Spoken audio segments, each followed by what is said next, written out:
और राजधानी पटना में डेंगू का संक्रमण लगातार फैलता ही जा रहा है। शनिवार को पटना में डेंगू के 70 नए मरीज मिले और अब तक पूरे जिले में 254 लोगों को डेंगू का संक्रमण हो चुका है। 1 से 9 सितंबर के बीच 167 नए मरीज मिले। हालात को देखते हुए पटना के सभी प्रमुख अस्पतालों में मजिस्ट्रेट की तैनाती का दावा किया गया है। प्रकोप के बाद स्वास्थ्य मवही डेंगू के बढ़ते हकमा अलर्ट मोड में है।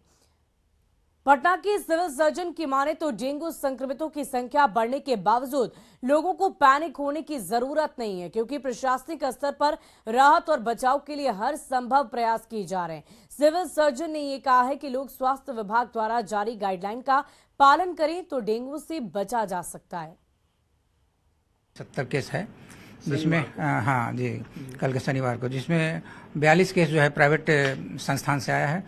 28 केस जो है हमारा है, और उसका मतलब बाइफर्केशन अगर दिया जाए तो नूतन पटना का जो है 6 केस है, बाकीपुर 6 है, कंकड़बाग 4 है, पाटलिपुत्रा में 7 केस निकला है, एजिमाबाद में 4 केस है, पटना सिटी में कोई केस नहीं है, दानापुर में 1 है। लोग का बचाव करने के लिए है कि वो जब भी हो, ये मच्छर जो है दिन में काटता है, मच्छर जो है दिन में काटता है, तो अब इसलिए जो है कि स्कूल में भी डायरेक्शन आ गया है डीएम सर का कि सब बच्चा जो है फुल स्लीव का और फुल मतलब पैंट का जो है और जूता मोजा के साथ स्कूल में रहेंगे।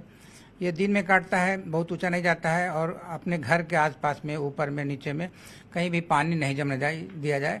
3 से 5 दिन के अंदर ये जो है उसका लार्वा जो है बढ़ जाता है। यहाँ जो कंट्रोल रूम खुला है वो भी काम कर रहा है? हाँ, काम कर रहा है। जैसे कि मतलब बताया गया किसी जगह की मतलब वहाँ रजिस्टर नहीं है, लेकिन वहाँ मतलब न्यूज़ 18 में देखा। हाँ, न्यूज़ 18 आपने बताया कि वहाँ देखा है कि वहाँ रजिस्टर नहीं है। जिला मलेरिया पदाधिकारी बोले कि रजिस्टर है, लेकिन चंद्रमणि से हम लोग बात करके उसको रिजॉल्व करते हैं। और भागलपुर में भी डेंगू मरीजों का आंकड़ा लगातार बढ़ता ही जा रहा है। शहरी क्षेत्र के साथ साथ ग्रामीण क्षेत्र के लोग भी डेंगू की चपेट में आ रहे हैं। भागलपुर में डेंगू से निपटने के लिए विभाग की ओर से 100 बेड का फैब्रिकेटेड अस्पताल बनाया गया है, जहां डेंगू के 86 मरीज भर्ती हैं। इस खबर पर और अधिक जानकारी दे रहे हैं हमारे संवाददाता विकास कुमार सिंह। भागलपुर पूरी तरह से डेंगू के जद में आ गया है। लगातार डेंगू मरीजों की संख्या बढ़ रही है। ऐसे में हम रात्रि में इस बात की पड़ताल करने के लिए निकले हैं कि सरकारी अस्पताल में डेंगू मरीजों का किस तरह से इलाज किया जा रहा है, मरीज के परिजन सुविधाओं से कितना संतुष्ट हैं। इस वक्त मैं मायागंज अस्पताल के बनाए गए फैब्रिकेटेड वार्ड में हूं और आप तस्वीरों में देख सकते हैं कि किस तरह से यहां पर डेंगू मरीजों का इलाज किया जा रहा है। अस्पताल प्रबंधक की ओर से 100 बेड की व्यवस्था यहां पर की गई है और यहां पर अभी 86 डेंगू के मरीज जो हैं वो भर्ती हैं। मरीज के परिजन से बात करेंगे कि यहाँ पर कैसी व्यवस्था मिल रही है। कहाँ से आना हुआ है मैम? हम भागलपुर लालबाग यूनिवर्सिटी से आए हुए हैं। क्या नाम हुआ? मेरा नाम नीलू कुमारी है। कौन भर्ती है? हमारी बेटी भर्ती है। क्या स्थिति है पेशेंट की? पेशेंट की स्थिति तो कल से पहले कुछ खराब थी, लेकिन कल से आज बेहतर है। हाँ, पहले हम लोग सदर अस्पताल में थे तो वहाँ से रेफर किया गया मायागंज। तो मायागंज आने के बाद यहाँ पे हम लोग रात में यहाँ डेंगू वार्ड में दिया गया है। उसके बाद फिर कल से तो आज अच्छा फील कर रही है और अच्छा स्थिति है। अच्छा स्थिति है। हाँ। व्यवस्था कितना सही लगा? संतुष्ट है यहाँ के व्यवस्था? हाँ, व्यवस्था सब चीज़ ठीक है, कोई तरह का दिक्कत नहीं। हाँ, वो लोग भी आते हैं, टाइम पे आते हैं, देख लेते हैं। नियमित रूप से डॉक्टर आते हैं? हाँ, आते हैं और पूछते हैं क्या दिक्कत है। तो ये अस्पताल प्रबंधक की ओर से यह फैब्रिकेटेड वार्ड बनाया गया और तस्वीरों में भी देख सकते हैं कि जो सुविधा होनी चाहिए थी वो चाक चौकस नज़र आ रही है। वहीं मरीज के जो परिजन हैं वो व्यवस्थाओं से संतुष्ट नज़र आ रहे हैं। लेकिन चिंता की बात यह है कि ज़िले में लगातार डेंगू मरीजों की संख्या बढ़ रही है। बता दें कि बीते दिनों डेंगू से 2 मरीजों की मौत भी हुई है और आंकड़ा जो है ज़िले में डेंगू का वो 100 पार कर गया है। विकास कुमार सिंह, न्यूज़ 18 भागलपुर। और जनसुराज के संयोजक प्रशांत किशोर ने सीएम नीतीश कुमार पर हमला बोला है। साथ ही ये भविष्यवाणी की है कि 2025 के विधानसभा चुनाव से पहले महागठबंधन में बहुत बड़ा फेरबदल होगा।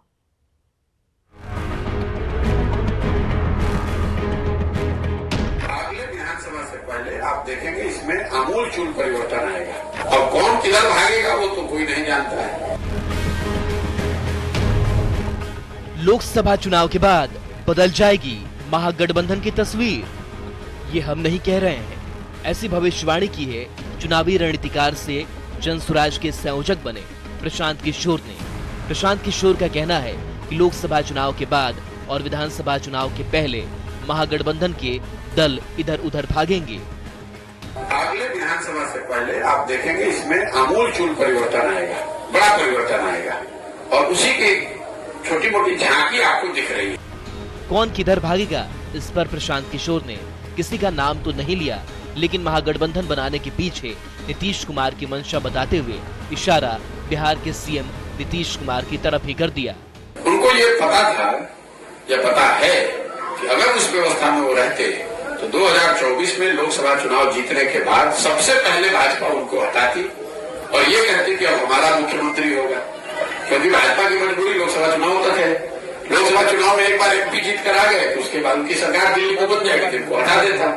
तो नीतीश कुमार ने उसको प्री एम्प्ट करके महागठबंधन की व्यवस्था बना ली कि कम से कम 25 तक। महागठबंधन और नीतीश कुमार को लेकर की गई प्रशांत किशोर की भविष्यवाणी से महागठबंधन के नेता लाल हो गए हैं। महागठबंधन के नेताओं ने प्रशांत किशोर पर जबरदस्त पलटवार किया है। किसके इशारे पर काम कर रहे हैं और किनके पैसों पर चल रहे हैं, यह भी देश की जनता अच्छे से पहचानती है और देश की जनता इस बात को भी महसूस करती है कि ऐसे राजनीतिक दलालों से भी बचकर रहना। आज बिहार में उनको कोई लोग तो ले नहीं रहा है, उनकी चर्चा तो हो नहीं रही है, तो इस तरह का बयान दे के चर्चा में बने रहना चाहते हैं। भारतीय जनता पार्टी और भारतीय जनता पार्टी के लिए बैटिंग कर रहे हैं और आपको अपनी पीआर एजेंसी को भी मजबूती प्रदान करना है, इसीलिए। और फिलहाल इस बुलेटिन में अभी के लिए बस इतना ही, लेकिन न्यूज़ 18 बिहार झारखंड पर खबरों का सिलसिला लगातार जारी है।